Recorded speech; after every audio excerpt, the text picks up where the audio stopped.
Welcome back to the Bluegrass on this beautiful February morning.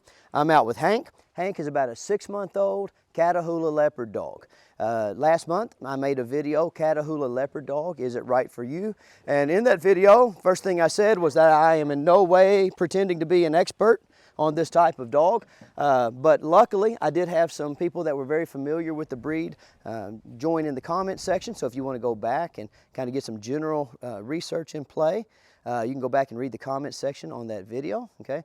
Unfortunately, what we're talking about today is a very tragic situation that happened down in Chieftain, Florida. I woke up this morning to an email, a friend of mine. He asked me, he said, "Hey Stonnie, didn't you make a video about Catahoula Leopard Dogs last month?" And I was like, yeah. He said, "Well, you're not gonna believe this, but we just had one in a nearby community maul its owners. And unfortunately, one of the owners ended up dying, okay? And so he asked me what I thought about it. And that's a kind of a hard question to answer because I don't have a, I don't have a lot of information about the situation. So I thought I would make a video and again, reach out to you guys, especially you guys who know more about this type of dog, and maybe we can come to a consensus on how that happened and maybe how it could have been prevented. By all accounts, the people involved in the situation were very good, upstanding people. They were well thought of in the community, and they had been raising Catahoulas for something like 25 years, okay? Now, most of the time, if you've been doing something for 25 years, you got a pretty good handle on how to do it, but I think as we all get older, we have to kind of admit that we can't do things as well as we did when we were younger. And so do you guys think that just age had something to do with this situation? Those of you who have been around since the beginning of my channel, you remember that I started the channel and I used to train lots and lots and lots of Malinois and Dutch Shepherds and German Shepherds and various types of protection dogs. And then over the years, like I kind of switched and started doing more retrievers, German Shorthair Pointers, versatile hunting dogs, things like that. And just to be honest with you, the reason that I made that switch is as I got older and I got more responsibilities in my life and all my friends got married, had babies, had a lot of their own responsibilities, moved away for work. I just didn't have that support network and I didn't have the time and the energy that necessary to properly, train and manage a whole kennel. Listen, go through there, nerd. Got a log jam. I didn't have the, I just didn't have the bandwidth to manage a whole kennel full of dogs bred to chase and bite people. So I traded them in for Labradoodles that jump on people and German Shorthair Pointers that don't mind well on a sailboat. All right, but really what that was a realization on my part that like, I just couldn't give the dogs what they needed in terms of structure, okay? And back when I was fooling with those kind of dogs, I had an old fella tell me one time, he said, never own a dog that you can't whip, okay? And when I was young, I had pretty good reflexes, and too bad YouTube wasn't around back then because like a lot of dog trainers have kind of made, big names for themselves by having dogs that kind of act like they're going to try to bite you and they'll move out of the way and they'll hold them up with the leash and stuff. And it's just all, parlor tricks. But like when you're young, you can get away with it, okay? In this situation, if the people that were breeding these Catahoulas, if they had followed my old buddy's advice of never own a dog that you can't whip, right? Would they have found themselves in that situation? Okay? If as they got older and they traded in the Catahoulas for Maltese or Labradors or Poodle Pointers, whatever, would they be in that situation? So is this one of those cases where you just have to be honest with yourself when you want to raise a certain kind of dog and you have to defer to the most practical and old-fashioned advice to keep yourself safe, to keep your neighbors safe, to keep your neighbor's dog safe, to keep your neighbor's livestock safe, okay? And I'm not saying it is. We're going to go through a few different ideas. But sometimes old-fashioned advice, maybe that is the best advice, okay? Now, let's move on to the way maybe some other people think about issues like this. Did the people in Florida, were they not positive enough with their Catahoulas? right? Did they raise them in too old-fashioned a way, right? Were they harsh with their Catahoula? And did the force that they used on the Catahoula as a puppy, did it manifest later on as in aggression towards the handlers, right? Did they not do enough clicking and treating? Okay. Did they not do enough early socialization? Did they not affirm the dog's good qualities often enough? Okay. Would that have made a difference, right? Because a lot of dog trainers nowadays, now not generally any dog breeders or trainers that fool with these kind of dogs, but you know, dog trainers, especially on YouTube, they say, like, if you're forceful with a young dog, then that's going to foster an aggressive attitude later in life. Is that what happened? Could that be what happened, right? Could it be a situation where early in life the owners had a very heavy hand with the dogs in terms of like what they expected around the house, in terms of how they enforced the rules, and that dog harbored resentment towards that? Or that dog just learned a simple lesson of might makes right, and then when the dog got to a point in life where he kind of realized that he had the more might in the situation, so he was right, okay? Could that have happened, right? I mean, I really want to know what you guys think, right? Should the people have just followed my old buddy's advice and never had a dog that they couldn't whip? Did they make a mistake by whipping the dog when it was little, okay? Were they too forceful with it? You know, now the next thing, maybe they just didn't socialize the dog enough. Hey, Charlotte, come over here for a second. Okay, so now when I'm training these dogs out here, we try to make sure, ride your scooter around while I walk the dog. We try to make sure that we socialize them in the broadest possible range of environmental conditions. So we come out and we work on a formal education, and yes, my formal education is pretty positive. It's based on lots of exercise, lots of food work. You know, now I'm not the most positive guy in the world, I guess, but like I'm pretty positive. Sometimes I do tell them, you got to do something just because I told you to do it, right? You have to do it because I said so, because that's what I tell my children. But I get them out here, I get me a little obedience going, okay? And then I want to be able to trust that dog to be obedient. Charlotte, go ahead and ride around the circle. While crazy things are going on. And I find that if you do this stuff with them when they're young, they learn to defer to you regardless of what's going on in the environment.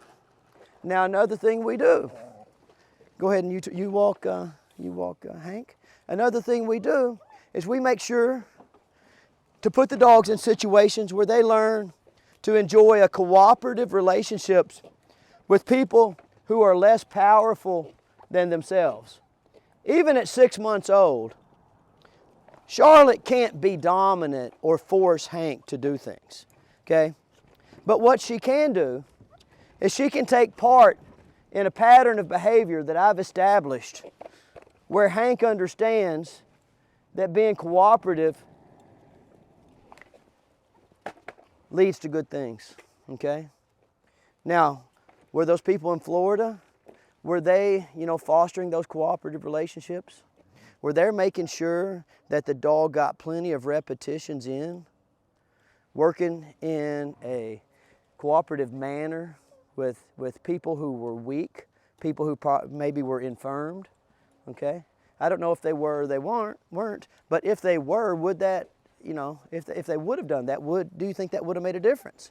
Okay, I'm really interested in what you guys think. Now, as we start thinking about some of the issues that maybe pop up, you can just wait right there for a second, Charlotte. Some of the issues that maybe pop up in an environment with elderly people that might spook this kind of dog and cause a little bit of a weird reaction. I can see something like this happening, right? I can see like owners of this type of dog doing a great job with socialization. But like one of the things I mentioned in the Catahoula Leopard Dog Is It Right For You video is that these dogs seem to be a little bit apprehensive about new things in their environment. So something as simple as introducing a walker or a cane or a motorized wheelchair, something like that, I can see something happening along the lines of the walker comes into play, the dog gets spooked, makes an aggressive or defensive, however you want to say it, okay, has a defensive reaction, postures, growls, even snaps, right? Okay, now I'm the person in the walker. What do? I've been raising dogs a long time, and I started when I was very physically fit. Maybe I'm like, no, or maybe I'm like, no. Maybe I do something physical, or maybe as I go to fuss at the dog, this happens. Boom, boom, boom. Okay, now you can see where a dog that's strong and powerful and maybe has a low threshold at which it gets defensive or has some type of, surprise or startle, fear-based aggression. You can see where that creates a mess. And I'm on the ground, something weird happens. Now my significant other comes over to try to help, and the dog's already startled, and it's in the middle of that emotional response, and now, like, he's getting fussed at from two sides. Could that be at play? Is that something that you need to take into account? Because I can tell you, we learned the hard way here to teach dogs about things that are related to aging, okay? I had an old man that used to come here, and he was about 87 years old, and he got a new puppy because his older dog acted really, really bad, and his son talked him into coming out here. And he was a great dog trainer. He would walk up and down the hill, he's super healthy, whatever, and I told him, I said, listen, you need to get that old dog under control because she's gonna cause trouble. She's gonna move the puppy in the wrong direction, or you're gonna, fall over. Something's gonna happen. Well, I didn't see the old man for a while after that, and then I saw his son in the gym, and I asked him. I said, "Hey, man, like, what happened to your dad? Why'd he stop coming out?" And he was like, "Well, man, my dad passed." And I was like, "What happened?" And he said, "Well, he tripped over his old dog in the kitchen, and he fell and he broke his hip. And then when he broke his hip, he ended up in, nursing home. And, well, you can imagine what goes on from there. But, like, it was a really bad experience for him, okay? And starting then, like, we really made a big effort to make sure that all of our puppies are properly acclimated to all the things related to elderly people. So when a dog comes out here, I know that being next to a walker or being next to a cane or being next to a wheelchair, I know that can cause the dog to get startled.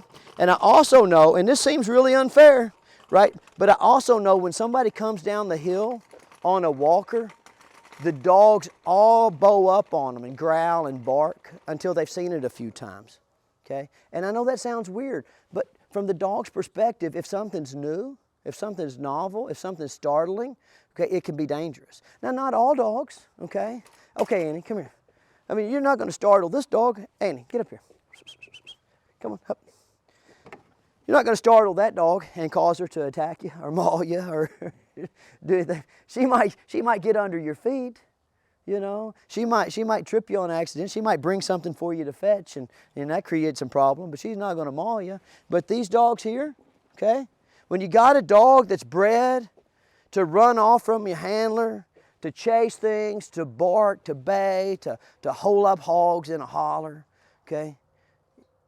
I think it's kind of important to get that early socialization out of the way. And even if you've been raising them for 25 years, maybe you're supposed to understand you ain't, the same person you were 25 years ago. Another thing that happens is maybe you introduce something new into your bloodline. Could that be an issue? Maybe the people have been, breeding a similar bloodline for 20 years, and then 5 years ago, maybe some problems popped up, or maybe availability kind of started to dwindle, and they introduced a new bloodline into their kennel program, okay? And they weren't prepared for that more aggressive, more physical nature, okay? So I'm not really offering any solutions in this video, and I'm most certainly not passing any kind of judgment in this video. But I would like to have a conversation, okay? And I've been really trying to move these videos in the direction of having more conversations, okay? Because I honestly believe that there are a lot of complete frauds in the dog training business, Okay, people that don't actually live with dogs every day, people that talk about dogs that they don't really understand, okay, and they don't want to admit it. I mean, basically my theory is this: if you watch a video where somebody's talking about a breed of dog, and instead of showing the breed of dog in question, they're showing stock footage that they bought from Adobe, I don't trust a thing they say, okay? Because anybody can read a breed synopsis and buy some footage and, you know, kind of put it together and then tell you what the best guard dog is or what the best family dog is. But if they ain't living with the dogs, I don't pay any attention to what they say. But now here's the other thing. Just because you've lived with the dogs, that also doesn't mean you know what you're talking about, because you only live with one kind of the dog, right? One bloodline of the dog. Or maybe you've been into golden retrievers for 10 years, 20 years, 50 years, so you had 5 of them, okay? So I would like to see the interweb move back to where it was supposed to be, which is people are able to put their opinions, to put their information, to put their evidence out, okay, and then have other people comment on it in a civil, okay, but open and objective manner. And that's what I'd like to do with this dog right here, okay? If you know something about Catahoula Leopard dogs, okay, give me your opinion as to what you think might have happened down in Florida, okay? And if you don't own Catahoula Leopard dogs, that doesn't mean that you don't have a good opinion. Let's just get back to my very first thing that I said. My old buddy said, do not own a dog that you can't whip. You know, now I know some of you are very positive people, so you don't have to think of it as whipping them, but like, don't own a dog that you can't physically control, okay? Because at 70 years old, like, I don't know how strong those people were, but I know this: a Cavalier couldn't have killed him, a Bichon couldn't have killed him, a Papillon couldn't have killed him, couldn't have mauled him, okay? So maybe we need to put a little bit more effort into thinking about what dogs match what lifestyles, and also understanding our own limitations as we navigate those latter stages of our lives, or even those mid stages of our lives where we're introducing small, new children, new people to things. When I started looking at the Catahoula, like my wife asked me, she said, well, Stonnie, is that common? I said, I don't think so, but I don't know. So I looked, and I found a few instances of Catahoulas getting after children, Catahoulas getting after babies. My own opinion is probably those were mixes, you know, but I don't know. But I really want your opinion. So put your comments down below. Let's be civil, and let's see if we can't, you know, make something positive out of a very negative situation. All right, I'll see you guys next week.